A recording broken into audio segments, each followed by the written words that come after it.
ಈ ಕ್ಷೇತ್ರದ ಅಧಿಪತಿಯಾಗಿರ್ತಕ್ಕಂಥ ಜಗತ್ತಿಗೆ ಬ್ರಹ್ಮನ ಸ್ವರೂಪಿಯಾಗಿರ್ತಕ್ಕಂಥ ಶ್ರೀ ವೀರಾಂಜನೇಯ ಸ್ವಾಮಿಯ ಚರಣಾರವಿಂದಗಳಿಗೆ ಪ್ರಣಾಮಗಳು. ಈ ಕ್ಷೇತ್ರಕ್ಕೆ ಬಂದಿರತಕ್ಕಂಥ ಭಗವತ್ ಸ್ವರೂಪಿ ಭಕ್ತಾದಿಗಳೆಲ್ಲರಿಗೂ ಶರಣ. ಈಗ ಆಂಜನೇಯನ ಜೀವನ ಚರಿತ್ರೆಯನ್ನೆಲ್ಲ ಓದ್ತಾ ಬಂದ್ವಿ. ಆತ ಹೀಗೆ ಹುಟ್ಟಿದ, ಯಾವ ರೀತಿ ಸಾಧನೆಗಳನ್ನು ಮಾಡಿದ, ಯಾವ ರೀತಿ ಪುಂಟಾಟಗಳನ್ನು ಮಾಡಿದ, ಹೇಗೆ ರಾಮದಾಸನ, ಹೇಗೆ ರಾಕ್ಷಸರನ್ನು ಸಂಹಾರ ಮಾಡಿದ, ಸಾಗರವನ್ನು ಹೇಗೆ ದಾಟಿದ, ಹೌದಾ, ಆತನ ಬುದ್ಧಿವಂತಿಕೆಯಿಂದ ಲಂಕೆಯನ್ನ ಹೇಗೆ ಸುಟ್ಟ ಅನ್ನೋದನ್ನೆಲ್ಲ ನೋಡ್ತಾ ಬಂದ. ಈಗ ಕೊನೆಯ ಘಟ್ಟಕ್ಕೆ ಬಂದಿದೆ. ಏನು ಕೊನೆಯ ಘಟ್ಟ? ರಾಮ ಮತ್ತೆ ರಾವಣನ ಮಧ್ಯೆ ಯುದ್ಧ ನಡೀತದೆ.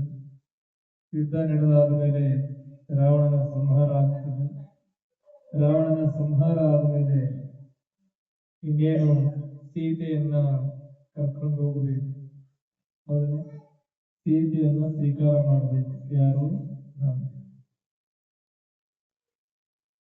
ಹನುಮಂತ ಏನ್ ಮಾಡ್ತಾನೆ ಅಂದ್ರೆ, ಆಂಜನೇಯ ಅಮ್ಮ ದಶಕಂಠ ರಾವಣನನ್ನ ರಾಮ ಸಂಹಾರ ಮಾಡಿದನೆ ತಾಯಿ ಅಂತ ಸಂತೋಷದ ವಿಷಯವನ್ನ ಹೋಗಿ ಹೇಳ್ತಾನೆ ಅಶೋಕವನದಲ್ಲಿ. ರಾಕ್ಷಸರ ಸಂತತಿಯೆಲ್ಲ ಸಂಹಾರ ಆಗಿದೆ ತಾಯಿ, ಬಾ ಅಮ್ಮ ಹೋಗನ ಅಂತಂದೇಳಿ ಸೀತೆಯನ್ನ ತ್ರಿಜಟೆಯನ್ನ ಕರ್ಕೊಂಡು ಬರ್ತಾನೆ. ಜೊತೆಗೆ ತ್ರಿಜಟೆ ಅನ್ನೋಳು ಒಬ್ಬ ರಾಕ್ಷಸಿ, ಆದರೂ ಕೂಡ ಸತ್ವಗಳನ್ನು ಹೊಂದಿದ್ದವಳು. ಅವಳು ದೇವಕನ್ಯೆ. ಬ್ರಹ್ಮನ ಶಾಪದಿಂದ ಆಕೆಗೆ ಏನಾಗಿರ್ತದಂದ್ರೆ ರಾಕ್ಷಸ ಜನ್ಮ ಪ್ರಾಪ್ತಿಯಾಗಿದೆ. ಹಾಗಾಗಿ ಆ ಸೀತೆಯನ್ನ ಮತ್ತೆ ಆ ತ್ರಿಜಟೆಯನ್ನ ಆಂಜನೇಯ ಕರ್ಕೊಂಡು ಬರ್ತಾನೆ. ರಾಮದೇವರ ಹತ್ರ ಕರ್ಕೊಂಡು, ಸ್ವಾಮಿ, ತಾಯಿ ಸೀತಾದೇವಿ ಬಂದಿದ್ದಾಳೆ, ಸ್ವೀಕಾರ ಮಾಡು ಅಂತ ಹೇಳ್ತಾರೆ. ಅವಾಗ ರಾಮದೇವರು ಸುಮ್ಮನೆ ಒಂದ್ ಕಡೆ ಮುಖ ಮಾಡಿ ನಿಂತಿರ್ತಾರೆ. ಒಂದ್ ಕಡೆ ಮುಖ ಮಾಡಿ ನಿಂತಿರ್ತಾರೆ. ಆಂಜನೇಯನಿಗೆ ಆಶ್ಚರ್ಯ ಆಗ್ತದೆ. ಯಾಕಂದ್ರೆ 11 ತಿಂಗಳು ಸೀತಾದೇವಿ ರಾಮದೇವರ ಜೊತೆ ಇಲ್ಲ. ರಾಕ್ಷಸರ ಸೈನ್ಯದಲ್ಲಿ, ರಾಕ್ಷಸರ ಸೆರೆಯಲ್ಲಿದ್ದಾಳೆ, ರಾವಣನ ಸೆರೆಯಲ್ಲಿದ್ದಾಳೆ. ಈಗ ಯುದ್ಧ ಮಾಡಿ ಎಲ್ಲಾ ರಾಕ್ಷಸರನ್ನ ಸಂಹಾರ ಮಾಡಿ, ರಾವಣನ ಸಂಹಾರ ಮಾಡಿ, ಕುಂಭಕರ್ಣನ ಸಂಹಾರ ಆಗಿ ಅನೇಕ ಮಂದಿ ರಾಕ್ಷಸರ ಸಂಹಾರ ಆಗಿದೆ. ಸಂತೋಷದಿಂದ ಸೀತೆಯನ್ನು ಪಡೆಯುವುದು ಬಿಟ್ಟು ರಾಮದೇವರು ಯಾಕೆ ಸುಮ್ಮನಿದ್ದಾರೆ ಮೌನವಾಗಿ ಅಂತಂದೇಳಿ ಆಂಜನೇಯ ಪ್ರಶ್ನೆ ಮಾಡುತ್ತಾನೆ. ರಾಮದೇವರು ಹೇಳ್ತಾರೆ, ಹನುಮಂತ, ಸೀತೆಯನ್ನು ಹೇಗೆ ಸ್ವೀಕಾರ ಮಾಡಲಿ? ಸೀತೆಯನ್ನ ಯಾವ ರೀತಿ ನಾನು ಸ್ವೀಕಾರ ಮಾಡಿ? ಆಂಜನೇಯನಿಗೆ ಆಶ್ಚರ್ಯ ಆಗುತ್ತೆ. ಪರಮಾತ್ಮ, ನಿನ್ನ ಸೀತೆ ಅನ್ನೋದು ನಿನ್ನ ಏನು ಅನ್ನೋದು ನಿನಗೆ ಗೊತ್ತಿಲ್ಲೇನಪ್ಪ? ಆಂಜನೇಯ ಅಂತಾನೆ, ಪರಮಾತ್ಮ, ಸೀತೆ ಎಂತವಳು ಅಂತ ನಿನಗೆ ಗೊತ್ತಿಲ್ಲ ರಾಮ. ಯಾಕೆ ಸೀತೆಯನ್ನ ಸ್ವೀಕಾರ ಮಾಡೋದಕ್ಕೆ ಇಷ್ಟು ಮೌನವಾಗಿದ್ದೀಯ? ಹನುಮಂತ, ಸೀತೆ ಏನು ಅಂತ ನನಗೆ ಗೊತ್ತಿದೆ, ಸೀತೆ ಎಷ್ಟು ಪವಿತ್ರಳನ್ನೋದು ನನಗೆ ಗೊತ್ತಿದೆ. ಆದ್ರೆ ಮುಂದೆ ಜಗತ್ತು ಸೀತೆಯನ್ನ ನಿಂದಿಸಬಾರದು, ಹಂಗೆ ನಾನು ಸ್ವೀಕಾರ ಮಾಡಿದೆ. ಯಾಕೆಂದ್ರೆ 11 ತಿಂಗಳು ರಾವಣನ ಜೊತೆ ಇದ್ದ ಸೀತೆ ಪವಿತ್ರಳು ಅಂತ ಪ್ರಪಂಚ ಹೆಂಗ್ ಹೋಗ್ತದ? ಒಪ್ಪಬೇಕಲ್ಲ ಪ್ರಪಂಚ. ತಾನು ಪವಿತ್ರ ಅನ್ನೋದಕ್ಕೆ ಸಾಕ್ಷಿ ಏನೈತೆ ಹನುಮಂತ ಹೇಳು? ಆಂಜನೇಯ ಏನ್ ಹೇಳ್ತಾನೆ? ಸೀತೆ ಪವಿತ್ರ ಅನ್ನೋದಕ್ಕೆ ಸಾಕ್ಷಿ ಏನೈತೆ ಆಂಜನೇಯ? ನನಗೆ ಗೊತ್ತಿದೆ ಹೆಂಡತಿ ಏನಂತ. ಯಾಕೆಂದ್ರೆ ನಾನು ಕಟ್ಕೊಂಡಿದ್ದೀನಿ, ನಾನು ಸ್ವಯಂವರದಲ್ಲಿ ಗೆದ್ದಿದ್ದೀನಿ. ಸೀತೆ ನನ್ನ ಹೆಂಡತಿ, ನಾನು ಸ್ವೀಕಾರ ಮಾಡ್ತೀನಿ. ಮುಂದೆ ಪ್ರಪಂಚ ಏನಂತದ? ಸೀತೆ 11 ತಿಂಗಳು ರಾವಣನ ಜೊತೆ ಇದ್ರೂ ಕೂಡ ಪವಿತ್ರ ಇದ್ದಳ ಅನ್ನೋ ಪ್ರಶ್ನೆ ಹುಟ್ಟಬಾರದು ಜಗತ್ತಿಗೆ. ಹಂಗೇನು ಮಾಡ್ಬೇಕು ನೀನು ಹೇಳನವಂತ? ಹೇಗೆ ಸ್ವೀಕಾರ ಮಾಡಲಿ ಸೀತೆಯನ್ನ? ಅಲ್ಲಿ ನೋಡಿದ್ರೆ ತಾಯಿ ಒಂದು ದಿನ ಕೂಡ ರಾವಣನನ್ನ ಕಣ್ಣೆತ್ತಿ ಕೂಡ ನೋಡಿಲ್ಲ. ಮಾತಾಡ್ಬೇಕಾದ್ರೆ ಮುಂದೆ ಹುಲ್ಲುಕಡ್ಡಿಯನ್ನಿಟ್ಟು ಮಾತಾಡ್ತಾಳೆ ರಾವಣನ ಜೊತೆ, ಹೌದಾ? ಆ ರಾವಣ ಹುಲ್ಲುಕಡ್ಡಿ ತಟ ಬಂದ್ರೆ ಭಸ್ಮಾಗಿ ಹೋಗ್ತಾನೆ. ಅಷ್ಟು ಪತಿವ್ರತ ಧರ್ಮ ಸೀತಾದೇವಿ. ಆದರೆ ಜಗತ್ತಿಗೆ ಮೆಚ್ಚೋಕೆ ಬೇಕಲ್ಲ. ನಾರಾಯಣನನ್ನ ಬೇಕಾದ್ರೆ ಮೆಚ್ಚಿಸಬಹುದಂತೆ, ನರನನ್ನ ಮೆಚ್ಚೋಕ್ ಸಾಧ್ಯವಿಲ್ಲ.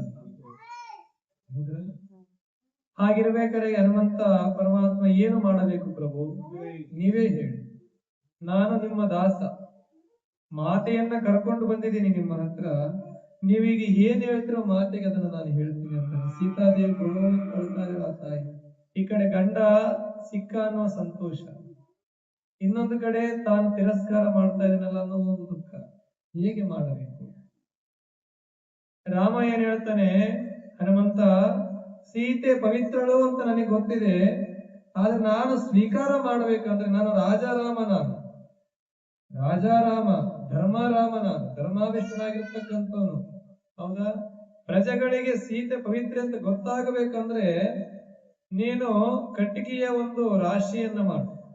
ಆ ಕಟ್ಟಿಗೆಯ ರಾಶಿಯನ್ನ ಮೇಲೆ ಸೀತೆಯನ್ನ ಕೂರಿಸಿ ಅದಕ್ಕೆ ಬೆಂಕಿ ಹಚ್ಚು. ತಾನು ಆ ಅಗ್ನಿಯಿಂದ ಏನೂ ಆಗದೆ ಹೊರಗಡೆ ಬಂದರೆ ಮಾತ್ರ ಸೀತೆಯನ್ನು ನಾನು ಸ್ವೀಕಾರ ಮಾಡುತ್ತೀನಿ ಅಂತ ಹೇಳ್ತಾನೆ.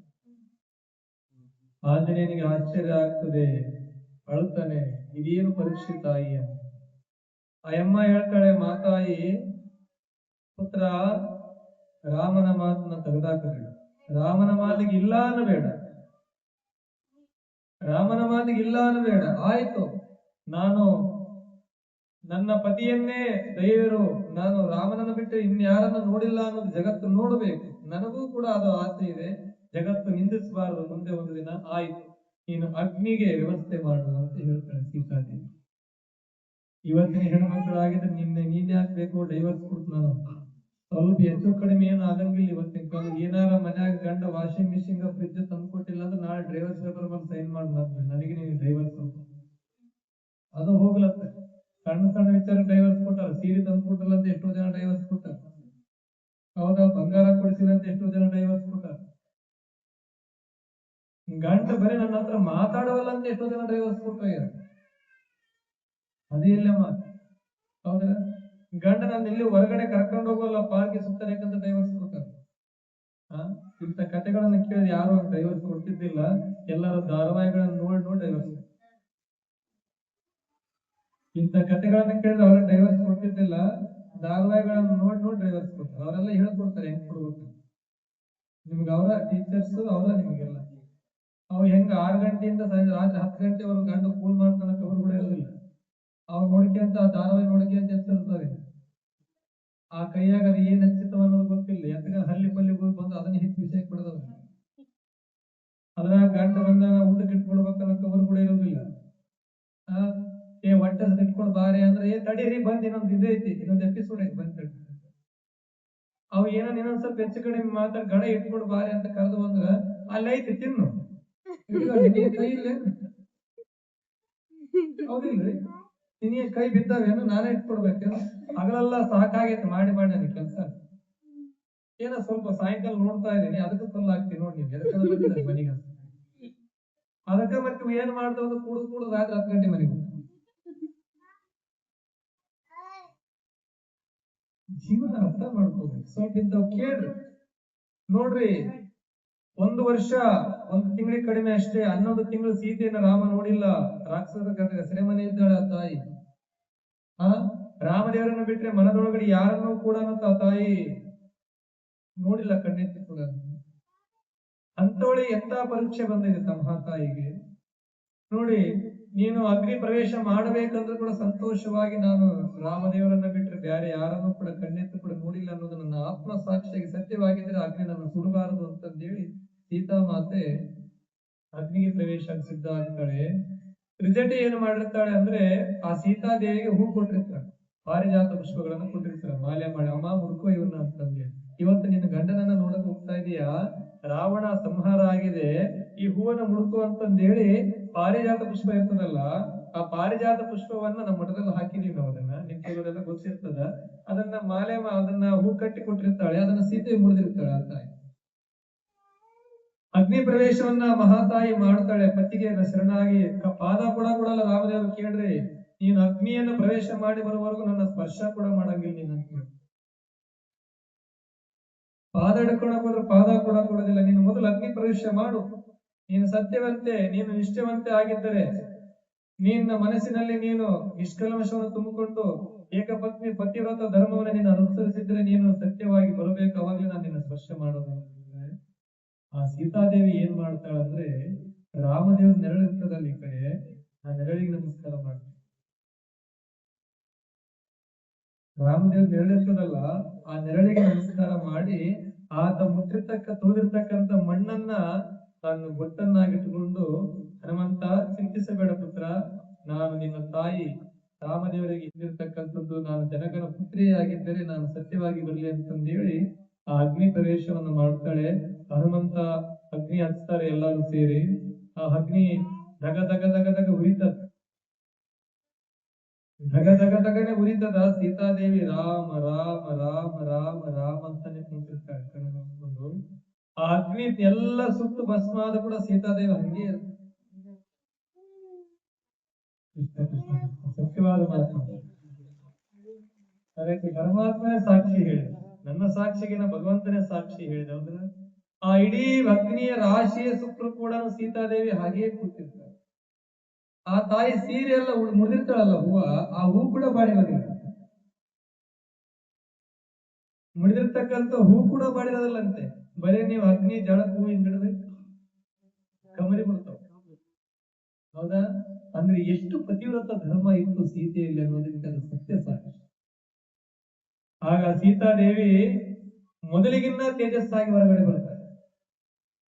ಸೀರೆ ಎಲ್ಲ ಹರಿದೋಗಿತ್ತು, ಸೀರೆ ಎಲ್ಲ ಕಲ್ಮಶ ಆಗಿತ್ತು, ಎಲ್ಲ ಹೊಲಸಾಗಿತ್ತು. ಅಗ್ನಿ ಪ್ರವೇಶ ಮಾಡಿ ಬಂದಾಗ ಸೀರೆ ಈಗಿನ ಉಟ್ಕೊಂಡಿದ್ದಾಳೆ ಸೀತಾ ಮಾತೆ, ಹೊಸ ಸೀರೆ ತಗೊಂಡು ಉಟ್ಕೊಂಡಿದ್ದಾಳೆ ಅನ್ನೋಷ್ಟು ಪವಿತ್ರವಾಗಿತ್ತು.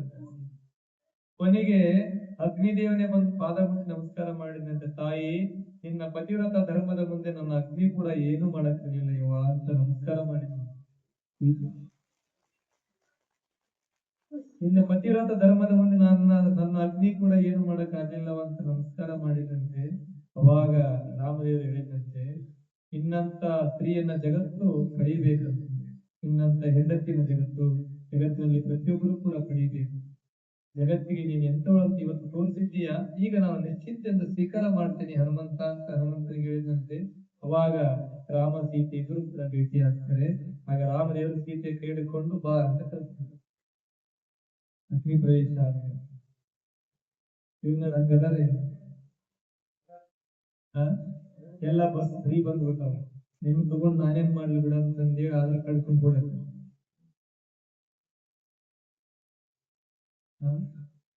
ತಿಳ್ಕೊಂಡ್ರಿ ಇವನ್ನೆಲ್ಲ ನೀವು ತಿಳ್ಕೊಂಡ್ರೆ, ಸತ್ಯವಾಗ್ಲೂ ಹೇಳ್ತಾ ಇದೀನಿ, ಯಾರು ಕೂಡ ಗಂಡನ ಮೇಲೆ ಕೋಪ ಮಾಡ್ತಾರಲ್ಲ, ಯಾರು ಕೂಡ ತೋರ್ ಮನೆ ಕಡೆ ಕಾಲಿಗಿರಲ್ಲ, ಯಾರು ಕೂಡ ಗಂಡ ಹಿಡಿದ ಮಾತಿಗೆ ತಿರುಗಿ ಕಾಣೋದು. ಹೀಗೆ ಅಗ್ನಿ ಪ್ರವೇಶವಾಗ್ತದ. ಆದ ನಂತರ ಸೀತೆ ರಾಮ ಎಲ್ಲರೂ ಸೇರ್ತಾರ. ಸೇರಿದ ಮೇಲೆ ವಿಭೀಷಣನಿಗೆ ಪಟ್ಟಾಭಿಷೇಕ ಮಾಡ್ತಾರೆ. ವಿಭೀಷಣನಿಗೆ ಪಟ್ಟಾಭಿಷೇಕ ಮಾಡಿದಾಗ ವಿಭೀಷಣ ಏನ್ ಮಾಡ್ತಾನೆ, ಸೀತೆಯನ್ನು ಹೊತ್ತೊಂಬಂದಿದ್ದಲ್ಲ ರಾವಣ ವಿಮಾನದಿಂದ, ಪುಷ್ಪಕ ವಿಮಾನದಿಂದ. ಆ ಪುಷ್ಪಕ ವಿಮಾನವನ್ನ ವಿಭೀಷಣ ರಾಮದೇವರಿಗೆ ಕೊಡ್ತಾನೆ. ಪರಮಾತ್ಮ, ಈ ಪುಷ್ಪಕ ವಿಮಾನದ ವಿಶೇಷತೆ ಏನಪ್ಪಾ ಅಂದ್ರೆ, ನೀನು ಎಲ್ಲಿಗೆ ಹೇಳ್ತೀಯೋ ಅಲ್ಲಿಗೆ ಇಳಿತದ ಹೋಗಿ. ನೀನು ಎಷ್ಟು ಜನ ಸೈನಿಕರಿದ್ರೆ ಕೂರಿಸ್ತೀವಿ ಅಷ್ಟು ಅಗಲ ಇದಾಗ್ತದೆ. ಇದನ್ನ ಕುಬೇರನಿಂದ ನಮ್ಮ ಅಣ್ಣ ಕಸ್ಕೊಂಡ್ ಬಂದಿದ್ದ ರಾವಣ, ನಾನು ನಿನಗೆ ಇದನ್ನ ಕೊಡ್ತಾ ಇದ್ದೀನಿ ದಾನವಾಗಿ ತಗೋ ಅಂತ ಹೇಳಿ ರಾಮದೇವರಿಗೆ ಅದನ್ನು ಕೊಡ್ತಾರೆ. ರಾಮದೇವರು ಆ ಪುಷ್ಪಕ ವಿಮಾನವನ್ನು ಸ್ವೀಕಾರ ಮಾಡಿ ಅದರಲ್ಲಿ ಸೀತೆಯನ್ನು ಕೂರಿಸಿಕೊಂಡು ಹೋಗ್ತಾ ಇರ್ತಾರೆ.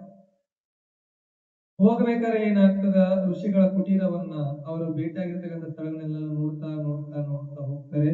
ಹೋಗಿ ಒಬ್ಬ ಋಷಿಯ ಆಶ್ರಮವನ್ನ ಸೇರ್ಕೊಳ್ತಾರೆ. ಸೇರಿಕೊಂಡಾಗ ಆಕಾಶದಿಂದ ಒಂದು ವಾಣಿ ಕೇಳಿಸ್ತದೆ. ಏನಂತ ಕೇಳಿಸ್ತದೆ, ರಾಮ ನೀನು ರಾವಣನನ್ನ ಸಂಹಾರ ಮಾಡಿದೀನಿ, ಕುಂಭಕರ್ಣನನ್ನ ಸಂಹಾರ ಮಾಡಿದೀನಿ ಅಂತ ಸಂತೋಷ ಪಡಬೇಡ. ಇನ್ನೊಬ್ಬನು ದಶಕಂಠ ರಾವಣ ಇದ್ದಾನೆ, ಅವನು ಇಡೀ ಜಗತ್ತನ್ನೇ ನುಂಗಬೇಕು, ಜಗತ್ತನ್ನೇ ಸರ್ವನಾಶ ಮಾಡ್ಬೇಕಂತಂದೇಳಿ ಅಲ್ಲಿ ಸೌರಮಂಡಲದಲ್ಲಿ ಕಾದು ಕೂತಿದ್ದಾನೆ ರಾಮ, ಅವನನ್ನ ಸಂಹಾರ ಮಾಡಬೇಕು ನಿನ್ನ ಅಂತ ಹೇಳ್ತಾನೆ. ಅವನ ಸಂಹಾರ ಆದ್ರೆ ಮಾತ್ರ ಜಗತ್ತಿಗೆ ಕಂಟಕ ತಪ್ಪಿದಂಗೆ ರಾಮ, ಇಲ್ಲದ ತಪ್ಪಿಲ್ಲ ಕಂಟಕ ಅಂತ ಹೇಳ್ತಾನೆ ಕಾಲಪುರುಷ. ರಾವಣನಿಗೆ ಚಿಂತೆ ಬೀಳ್ತದೆ, ರಾಮದೇವರಿಗೆ ಭೂಮಿ ಮೇಲೆ ಆದ್ರೆ ಯುದ್ಧ ಮಾಡ್ತೀನಿ, ಆಕಾಶದ ಮೇಲೆ ನಾನೊಬ್ಬನೇ ಹೋಗಿ ಯುದ್ಧ ಮಾಡ್ತೀನಿ.